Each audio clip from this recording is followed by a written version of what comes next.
সবাইকে শুভ সন্ধ্যা। আসলে আজকে সারাদিন ঘুমিয়েছি, দুপুর একটায় ঘুম থেকে উঠেছি। আজকের দিনটা খুব অলস দিন গিয়েছে এবং কালকে একটা আইল্যান্ডে ঘুরতে গিয়েছিলাম। ওখান থেকে একদম কাক ভেজা হয়ে যুবু শুভ হয়ে ভিজে, মানে 1.5 ঘন্টা বোটে করে চড়ে এবং 1.5 ঘন্টা ড্রাইভ করে সন্ধ্যার পর এখানে এসেছি এবং খুব টায়ার্ড ছিলাম। রাতে 2টায় ঘুমিয়ে উঠেছি, 1:30টায় উঠে লাঞ্চ টাঞ্চ করে গিয়ে আবার খারাপ লাগছিল, বসেছিলাম। তারপর ভাবলাম যে না, একটু রেডি হই। সাগর পাড়ে এসেছি আর শাড়ি পরবো না তাই কি হয়? শাড়ি তো পরতেই হয়। তো যার কারণে খুব তাড়াহুড়া করে শাড়ি টাড়ি পরে বেরিয়েছি। সূর্যটা ডুবে গেছে এবং একদম আমি ইচ্ছা করে এই গোধূলির পরে, মানে সন্ধ্যার সূর্য ডুবার পরের ভিডিওটাই নেওয়ার জন্য আমি ভিডিওটা করছি। কারণ দিনের বেলা সূর্য ডোবা সব ধরনের ভিডিও কিন্তু আমি পোস্ট করেছি আমার ফ্যান ফলোয়ারদের জন্য এবং আমার নিজের আর্কাইভে রাখার জন্য আমি করেছি।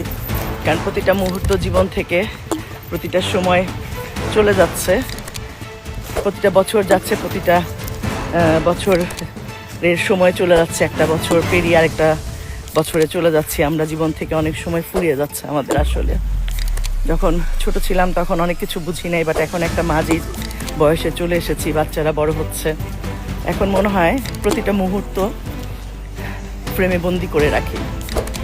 যখন চলচ্চিত্রে অভিনয় করতাম সেই সময় আসলে রাজ্জাক আঙ্কেল থেকে শুরু করে শাবানা ম্যাডাম, ববিতা ম্যাডাম, কবরী ম্যাডাম, বুলবুল আহমেদ সাহেব, আলমগীর সাহেব, কেউ বাদ নাই যে আমি যাদের সাথে আমি কাজ করি নাই। আমি আসলে যে সময় ফিল্ম এসেছি সেই সময়টা খুব স্বর্ণযুগ ছিল, তো যার কারণে ওই সময় সবাই অভিনয় করতো চলচ্চিত্রে, সবাই ব্যস্ত ছিল এবং সবার সাথে কাজ করেছি। মাঝে মাঝে আমি অ্যালবাম খুঁজে পাই না, মানে কারোর সাথে একটা ছবি, তখন তো মোবাইলের যুগ ছিল না এবং আমাদের কন্টিনিউটি স্টিলের জন্য বা কন্টিনিউটির সিনের জন্য আমাদের স্টিল তোলা হতো। আমাদের স্টিল ক্যামেরাম্যান ছিল, তারা ছবি তুলে রাখতো, তো সেগুলো বাসায় পাঠাতো। ওগুলোও যত্ন করে রাখতাম না, মানে বুঝতেই পাইনি এই জীবনটা চলে যাবে, আরেকটা জীবনে আমরা চলে যাব, এই সময়টা চলে যাবে, সেই স্মৃতিগুলো ধরে রাখি নাই। যেমন আমার বাচ্চারা এখন বোঝে না, আমার বাচ্চারা ছবি তুলতে চায় না। মা কেন ছবি তুলবো, কেন তুলবো না, তো এরকম চলে।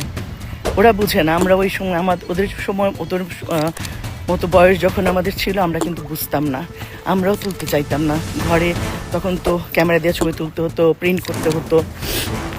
ঘরে ছবি থাকলে সেগুলো কেটে কুটে দেখা যেত আলমারিতে, নাহলে ওখানে লাগিয়ে রাখতাম। স্মৃতিগুলো রাখার মতো, মানে বোঝার মতো বয়স আমাদের ছিল না। তো এখন মনে হয় প্রতিটা মুহূর্ত যেখানেই যাই একটু ছবি তুলি, যেহেতু মোবাইল হাতে সব কিছু এত সহজ। এখন ছবি তুললে, আগে তো ফিল্ম দিয়ে ছবি তুলতে হতো, সেটা প্রিন্ট করতে হতো, পয়সা লাগতো এবং ফিল্মটাকে যত্ন করে রাখতে হতো, ওটাকে ডেভেলপ করতে হতো। এখন তো সেই ধরনের কোনো ঝামেলা নেই। মন চাইলো মোবাইল হাতে ছবি তুলে ফেললাম, ভালো না লাগলে ডিলিট করে দিলাম, আবার তুললাম। তো যার কারণে এখন দেখা যায় কোথাও গেলে চেষ্টা করি প্রতিটা মুহূর্ত, প্রতিটা স্মৃতি তুলে রাখার জন্য। অনেক সময় হয়তো মেকআপ থাকে না, মেকআপ করি না, সাজুগুজু করি না, তারপরেও যে অবস্থায় থাকি, এখন ফিল্টার দিয়েও তোলা যায়, ফিল্টার ছাড়াও তোলা যায়। যখন যে পরিবেশে থাকি সেই পরিবেশে চেষ্টা করি ছবি তুলে ফ্রেমবন্দি করার জন্য। এই যে একদম অন্ধকার হয়ে গেছে, অন্ধকার হওয়ার পর আকাশটা এত সুন্দর এবং শাড়ি পরেছে, শাড়ি আসলে বিচে আসছি, সাগর পাড়ে আসছি, শাড়ি না পরলে কেমন হয়? শাড়ি তো একটু পরতেই হয়, শাড়ি পরে একটু ছবি তুলতে হয়, শাড়ি পরে একটু ছবি তুলে রিল বানাবো, তারপর একটু ভিডিও করলাম। তো এগুলা তো আসলে স্মৃতির পাতায় থেকে যাবে। এরপর যখন আরেকটা বছর চলে যাবে, চেহারা ফিগার আরেক রকম হয়ে যাবে। যেমন গত বছরও আজকে আমার যে ওয়েট এখন, তার থেকে প্রায় 8 কেজি কম ছিলাম ঠিক এই সময়ে। এখন আমি লাস্ট 8 মাস 10 মাসে আমার 8 কেজি ওয়েট বেড়েছে। জানি না সামনের বছর গিয়ে কত কেজি বাড়বো বা কমবো, বলতে পারি না। এখন ওয়েট কমানো একটা মানে খুব বিশাল যুদ্ধ, বিশাল ব্যাপার হয়ে যায় এখন ওয়েট একবার বাড়লে কমানো। আর সবচেয়ে কথা হচ্ছে লাস্ট 1 বছর ধরে বাইরে বেশি ঘোরা হচ্ছে আমার। বাইরে থাকলে, বাসায় না থাকলে ওয়েট কমানো ভেরি ডিফিকাল্ট হয়ে যায়। বাইরে ঘোরা, খাওয়া, টাইম সব উল্টাপাল্টা থাকে, যার কারণে কোনো কিছুই ঠিক মতো করা যায় না।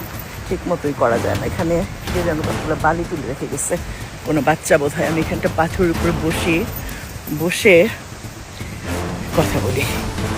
এবং সবচেয়ে মজা লাগে যে একটা সময় আমার মার মতো আমরা, আমাদেরও বয়স হয়ে যাবে, আমার নানুর মতো বয়স হয়ে যাবে, আমার নানু নেই, বেঁচে নেই, তো সবাইকে আমরা একটা সময় ইয়াং দেখেছি, আমরাও টিনেজার ছিলাম, এখন একটা মাঝ বয়সে এসছি, কয়দিন পর আরও বয়স হয়ে যাবে, তখন এগুলো স্মৃতি হয়ে থাকবে।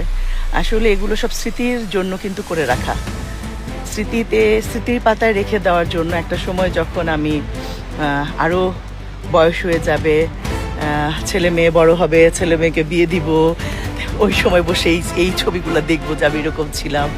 তারপরে একটা সময় ছেলে মেয়ের বিয়ের পর তাদের বাচ্চা কাচ্চা হবে, যদি আল্লাহ তখন বাঁচিয়ে রাখে, তখন বসে নাতিপুতিকে দেখাবো যে আমি এরকম ছিলাম, বা নাতিপুতি দেখবো মাই গড মাই গ্র্যান্ডমা এরকম ছিল।